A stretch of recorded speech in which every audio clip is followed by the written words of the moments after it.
Allez, on y va. On rentre dans le vif du sujet, il est 49. Yes, allez.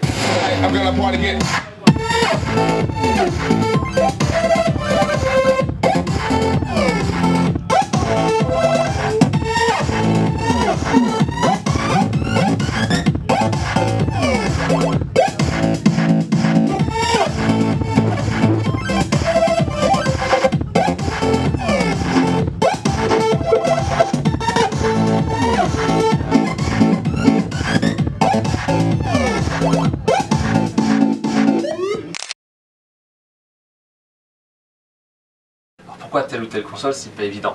Moi j'ai commencé à faire du chiptune pur vraiment en fait en faisant de la collection. Donc je me suis dit tiens je vais acheter une Game Boy, une NES, etc. Et du coup en fait j'ai utilisé les machines parce que je les ai trouvées pour pas cher au marché aux puces en fait tout simplement. Voilà, donc là j'utilise plutôt de l'Atari en ce moment. Et l'Atari c'était juste une rencontre complètement hasardeuse sur un marché aux puces à 15 € quoi. Donc j'utilise en fait principalement l'Atari en fait en live, mais j'ai aussi de la Game Boy. Alors de plus en plus j'essaie d'écarter un petit peu la Game Boy qui est moins originale on va dire en tout cas sur scène. C'est vrai qu'en chiptune beaucoup de gens utilisent la Game Boy qui est une superbe machine.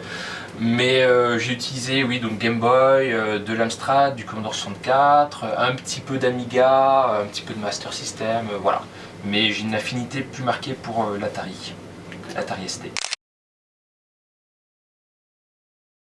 Alors l'Atari, du coup là j'utilise beaucoup parce que j'ai trouvé un, comment dire, un flux qui me convient pas trop mal. Après c'est vrai que de nouvelles consoles, oui à fond en fait.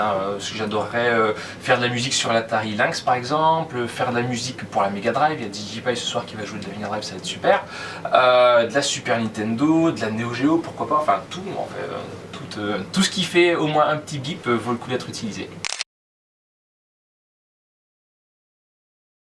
Alors la démo scène, donc c'est vrai que j'en fais partie. Je suis pas moi-même codeur, donc je suis pas très familier de la technique, mais je vois ça comme quelque chose de très artistique. C'est, on pourrait résumer ça à un clip avec du son, de la musique, donc et des images donc synchronisées, mais il y a quand même une partie technique qui est vraiment extraordinaire derrière en fait. Voilà, donc moi je m'occupe simplement un petit peu de la partie sonore et je regarde ça plutôt de loin on va dire. Ouais. Donc c'est vraiment un milieu de geek à fond, mais c'est pas complètement hermétique. Je pense que n'importe qui peut apprécier en fait de belles images, du bon son. 4 kilooctets ça parle à tout le monde en fait, donc quand on voit quelque chose qui est magnifique en 4 kilooctets, ben, ça parle en fait à tout le monde, on se dit waouh quoi, voilà. Alors donc la Berlin Boombox, donc c'est Axel Pfender, le créateur, qui m'avait contacté il y a de ça quelques années, qui m'avait présenté en fait son petit projet et puis il m'a dit ben écoute si tu peux faire en fait un petit mix de chiptune en utilisant ma boombox ce serait cool. Donc il m'en a envoyé une et j'ai découvert la boombox qui est vraiment quelque chose de formidable en fait. C'est hyper écolo, c'est tout en carton en fait, il y a juste quelques piles à mettre dedans. Le son est franchement pas mal et pour quelqu'un qui ferait de la musique sur une Game Boy, ben, c'est le truc super en fait. On se met en ville, fait de la musique un petit peu à l'arrache sur un trottoir avec Game Boy et la boombox en fait, puis il y a ce côté très rétro en fait des années 90 avec le Ghetto Blaster en fait que j'aime bien quoi. Donc ouais c'est une super petite boîte, c'est en promo.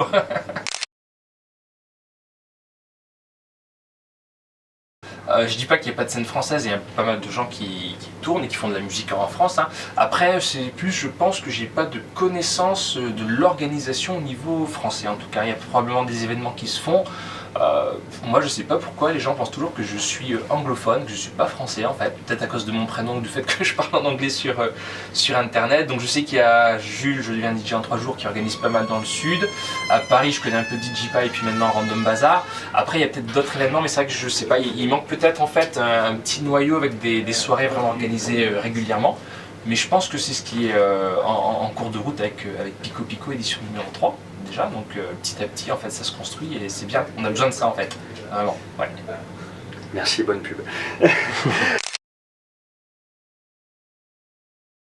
Alors, philosophie, une philosophie de chiptune. Je pense que chacun y trouve un petit peu sa philosophie en fait. Il y a des mecs qui en ont rien à foutre des machines, ils sont là pour faire du punk rock en fait électronique, avec la première chose qui leur passe sous la main.